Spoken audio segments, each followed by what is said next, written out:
5 years old, and I went and saw my sister begrudgingly do her 5th grade play. She was flying monkey number 3 in The Wizard of Oz or something. And I just remember like sitting in that seat, like seething with rage that nobody had asked me to be a flying monkey in The Wizard of Oz. And it was that, like, I just was like, that, I want to do that. And I'm very angry that no one asked me to join the party. So I knew since then. The casting director. So I would go after, like, I would be kind of ticking them off my list. I'm like, oh, you know, when I went up for Wolf of Wall Street and did my tape for that, I never thought in a million years Martin Scorsese was going to see that tape.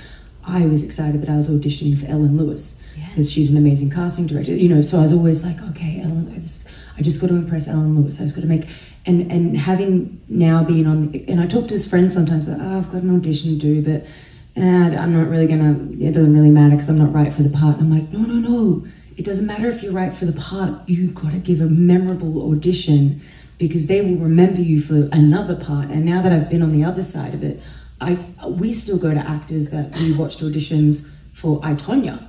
And I'm like, ooh, you weren't right for that role, but I've never forgotten, you know, I won't say all the actors, but there's so many people that so you'll be Ken, and it'll be great. Greta wrote the script with Margot and Ryan, and America's name's in the script. And, really?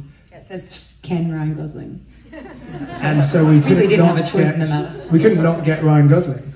And I will say, I think it's the bravest performance of all time. Like, I think... Obviously, I've been making the Barbie movie for years, the point of actually prepping the role as an actor.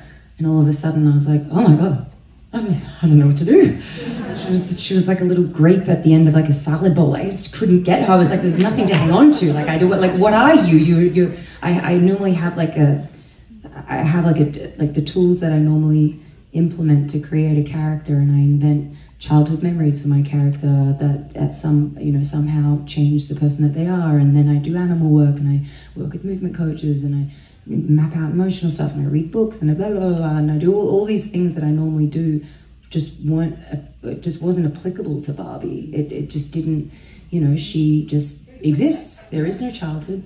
There is no, she just popped into existence, and she exists in a completely certain world. And she then goes on this journey.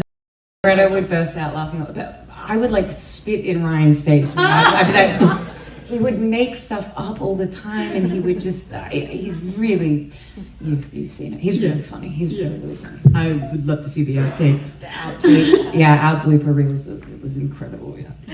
Maria, you mentioned when you first... Very lucky, and I have to say, on set, the vibe of a set, it really comes down from the top, and whatever vibe your director is putting out there, I feel like that's the vibe the movie has, and Greta couldn't have created a better and more appropriate vibe for this movie. It was that everyone's welcome, so much joy. We would all dance in the morning. Like, I'm not talking just, it wasn't segregated to like actors and crew. Like, a lot of Tom and my friends actually were the crew members too, but we'd all dance together. We'd do something on Sunday morning called Movie Church, where everyone was invited to watch a movie that was a point of reference for Barbie in some way. So we might watch, you know, The Red Shoes to kind of